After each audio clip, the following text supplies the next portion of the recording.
You have talked about, launching a geospatial mapping. Yeah. And you said that early on in your tenure.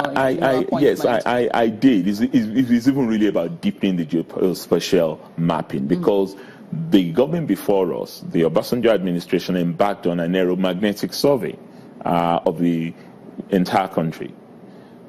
It's just the spatial arrangement of that is inadequate. So we need to have a much more focused survey that would show us what is there. It's not done yet. It's been a year.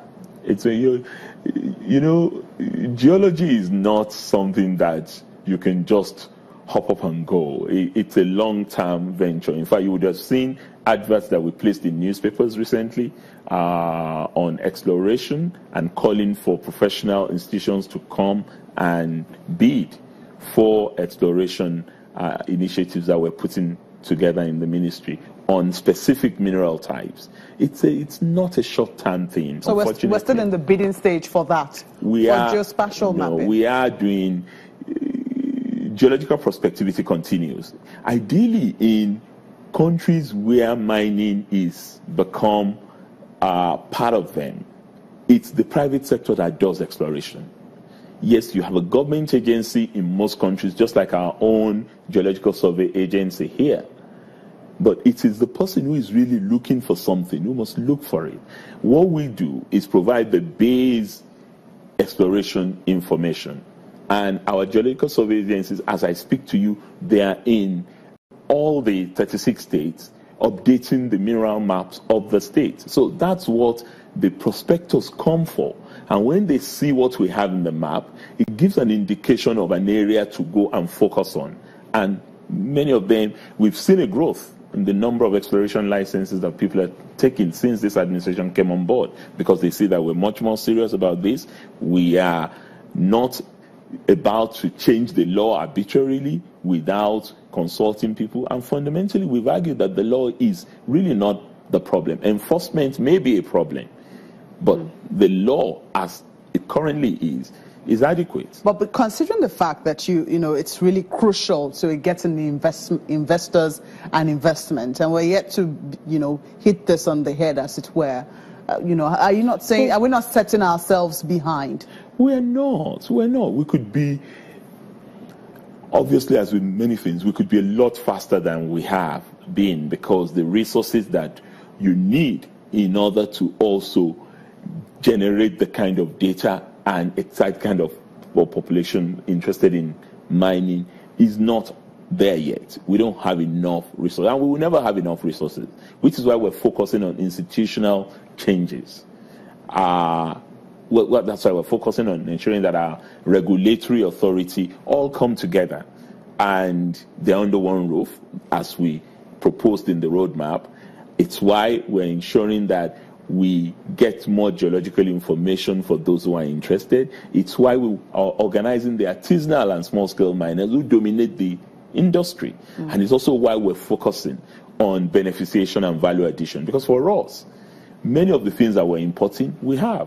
What we need is processing, smelting, beneficiation, and that's going to lead us in the direction of industrialization. We'll talk about the artisanal and illegal miners in a bit, but you have set a target. 0.3% is what the mineral sector currently contributes to the GDP. Yes. You're setting a target of 10% in the immediate future.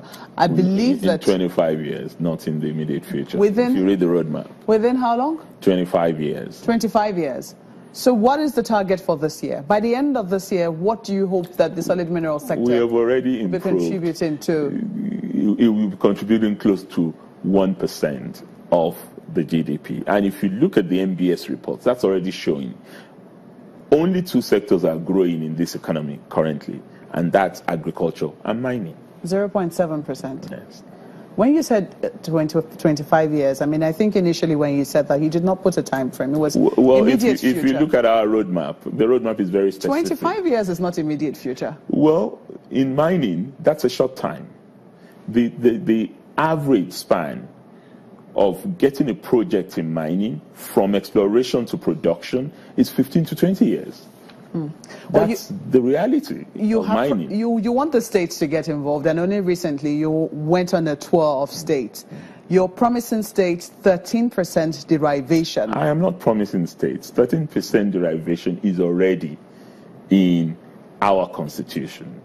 We're just ensuring that that is extended to minerals beyond oil and gas. Don't you need a bill for that? They are also extractive. No, we don't believe we need a bill. And we've had very close collaboration and consultation with the Revenue Mobilization and Fiscal Commission on this. They too believe that we are on the right track there. You think it's enough incentive for the states to get involved? Well, it's a good start, because right now the impression that states have is that this has nothing to do with them. Some people just come to their states, dangling license from the federal government, saying that they have a right to access land that belongs to them in order to access the minerals in those lands. They're a bit resentful. In fact, a lot of them are resentful. And, having been a governor, I know where they're coming from. If we're going to thrive in mining, it must be done in collaboration and cooperation with the host communities and with the state governments. And so are they buying into the plan? Oh, now? Absolutely. They're buying into the plan. I've just come from Kaduna, Ogun, Lagos, and I met the mining stakeholders. I met the governors in the states. They're sharing in this vision, and they believe that if we work together, they can achieve a lot. It's true that the Constitution says they cannot actively participate, but there is nothing in the law that says they cannot be part of a special purpose vehicle, call it a private mining company, that applies for leases and licenses and have joint venture cooperation with technical bodies, and then begin the process in their state. That's what we're making clear to them, and that we will work with them to achieve that. However, federal government is, as far as the Constitution of Nigeria is concerned, today the sole custodian of Nigeria's mineral resources.